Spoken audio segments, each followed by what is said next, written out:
There has been a huge amount of controversy surrounding the latest massive patch to Dota 2, patch 7.23, and most of the negative side of the argument involves the introduction of randomly dropped neutral items. The neutral loot system is something that everyone has experienced before in games, like World of Warcraft, Diablo, and Fortnite, but has never really existed in a MOBA like Dota or League of Legends. Dota has always been a bastion for hardcore strategy nerds who like the implications of having to piece together a team of 5 heroes from over 100 and equip them with hundreds of different item combinations. At its core, Dota is a game about strategy and execution with very little room for luck or variance involved. In the vast majority of games, the better team will win, and this has always been one of the biggest draws of Dota 2 as an esport. With patch 7.23, IceFrog introduced 62 new items, split into time-locked tiers that players can farm from the neutral creeps around the map. These items fall into a variety of categories and uses, and fit with certain heroes better than others.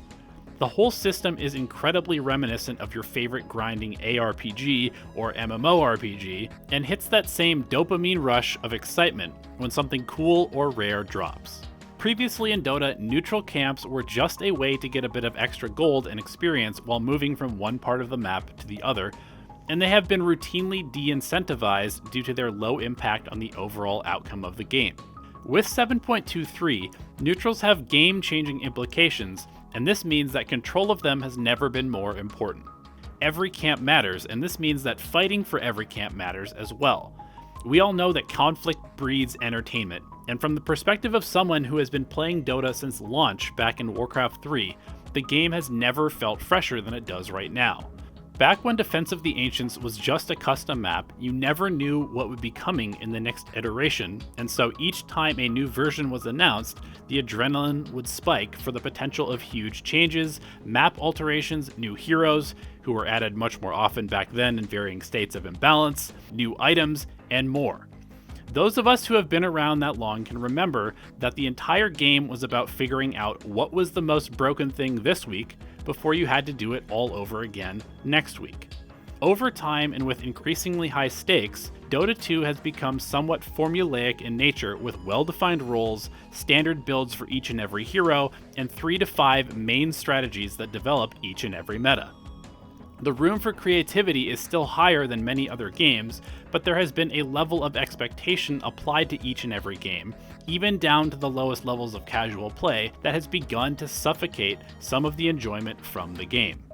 It's never a good thing when all players in the game expect and accept that one person per team in every game are supposed to have significantly less fun than the rest of them. Personally, I've always enjoyed the mind-gamey nature of warding and supporting, but the point still stands that very few people in the player base actively want to play hard support, and that's a problem. Dota has always been a game where creative thinking is king, and this well-defined hierarchy of roles in the game has developed to be the antithesis of this idea. Patch 7.23 has introduced new mechanics that actively promote a return to creativity for all players.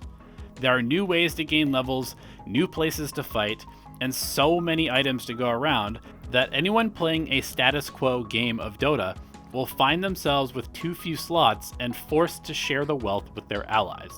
This alone has introduced a much more interesting game flow where suddenly a sacrificial player could find or be given the exact item they want to buy but can't afford to.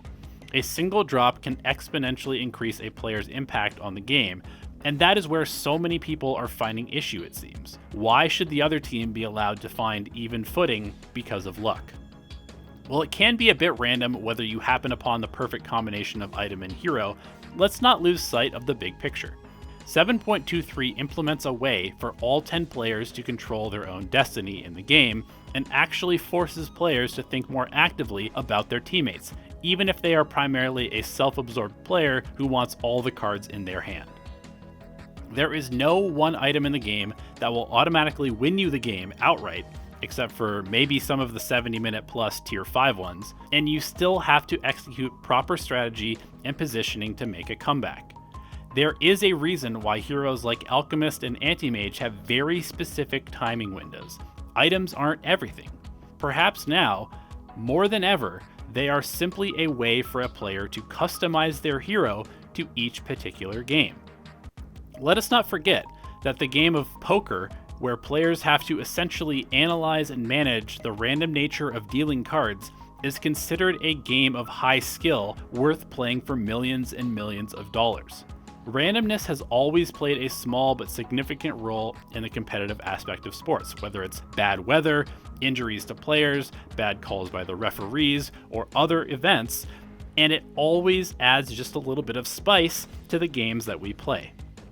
It may be somewhat of an unpopular opinion at the moment, but patch 7.23 may just be the best update to Dota in the long history of the game. Though he is still tweaking the balance, IceFrog has not only evened the playing field for all 10 players in the game, but he has simultaneously made it worthwhile to fight for every single inch of territory on the map. Like most big patches of the past, this update will take some time to settle, but I genuinely think that at the end of this cycle, we will all be much happier with the state of Dota 2 and the trajectory of the game in general.